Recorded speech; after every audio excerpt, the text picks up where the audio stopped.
What's going on, guys? It's your boy Financing with EJ here, and today we're gonna go over FOMO. Yes, FOMO. FOMO is the worst thing to have as a trader. We all go through it. I've been through it. Hey, I've been trading for 1 year, guys, so I know what it's like to have FOMO.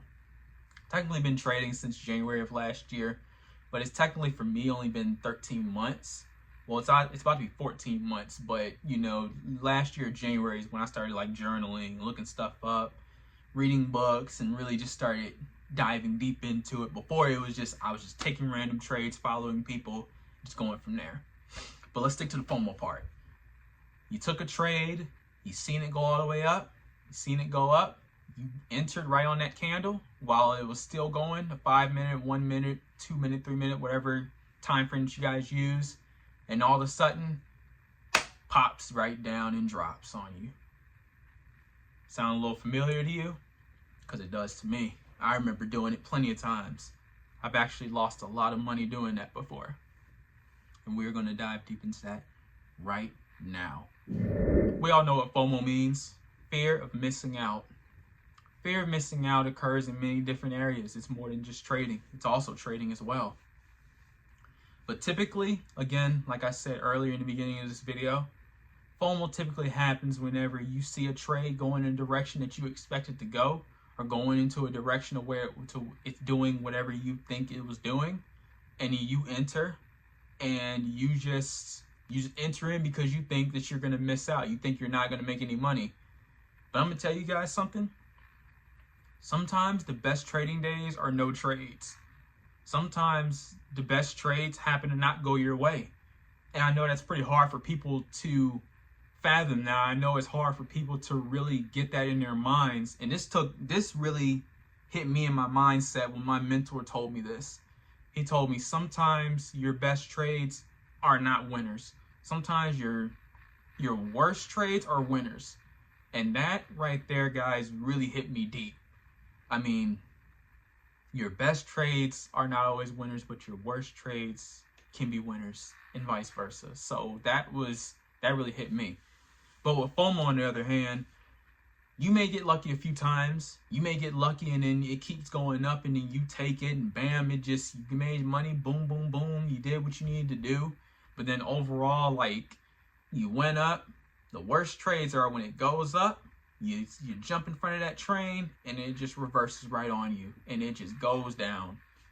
Money just killing you because you didn't plan. Now, 9 times out of 10 people who experience this type of FOMO, they either didn't plan, didn't chart out in the morning or last night, whatever one y'all want to do. I typically chart in the morning because, you know, pre-market session, post-market, and, you know, anything could happen in the mornings.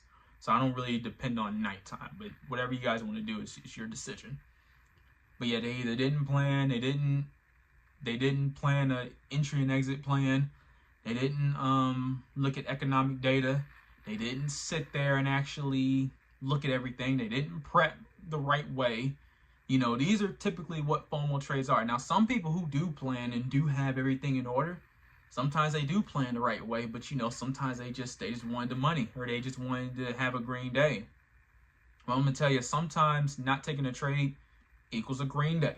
I call it more like yellow days. You know, you're kind of proceeding with caution.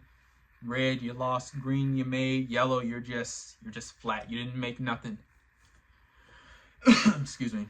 Even if, you know, you may have only lost, let's say, 13 bucks, and you was down maybe 0.1% or 0.05%. I mean, that's still a break-even day essentially, because, you know, you didn't lose nothing really. I mean, you could literally flush that down the toilet, throw it at somebody, and you could be good to go. Or somebody could take $13 from you in like the market, you're good.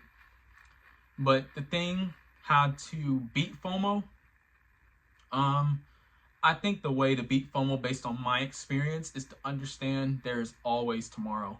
I think as an overall standpoint in beating FOMO, it's almost impossible, because there's times that trades are going to run away from you. You may have your stop loss at a proper spot, and then it just runs from you. I mean, there's really no way to beat it. But I think the best way in a psychology standpoint, understand that there is tomorrow.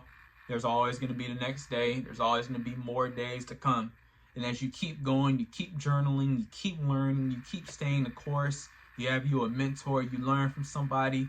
I think as time goes by, you understand, okay, FOMO is what it is. It's still going to stay, no matter how experienced you are. Guys, I'm on 1 year, so I'm still learning a lot. But I want to see that you guys can learn from me, or you learn from others, whoever you guys want to learn from. FOMO is always going to be there. FOMO is always going to happen. But that's part of the journey. That is part of the thing that I had to learn. And again, your best trades are losing trades, but your worst trades can be winning trades, or your best executions could be losing, and you guys get the point.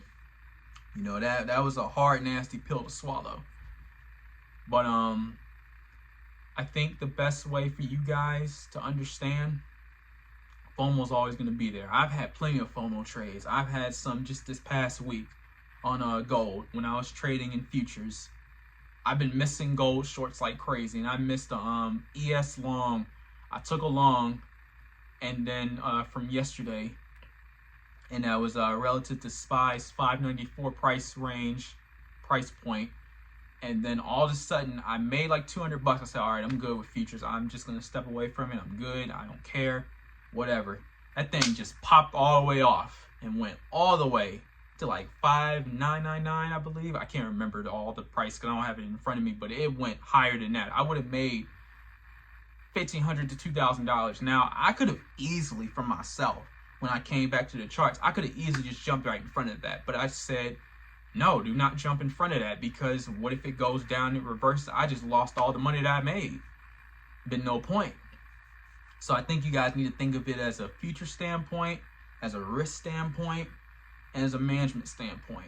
That's kind of where I put it. Think of it as a management standpoint and a risk standpoint. So yeah. But that concludes the video for today, you guys. Thank you guys for watching. Make sure you guys like, comment, share, and subscribe to this video. I love doing these videos with you guys, and I hope you guys can learn from me. You guys can follow me throughout my journey. I will see you guys in the next video. I haven't decided what we're going to talk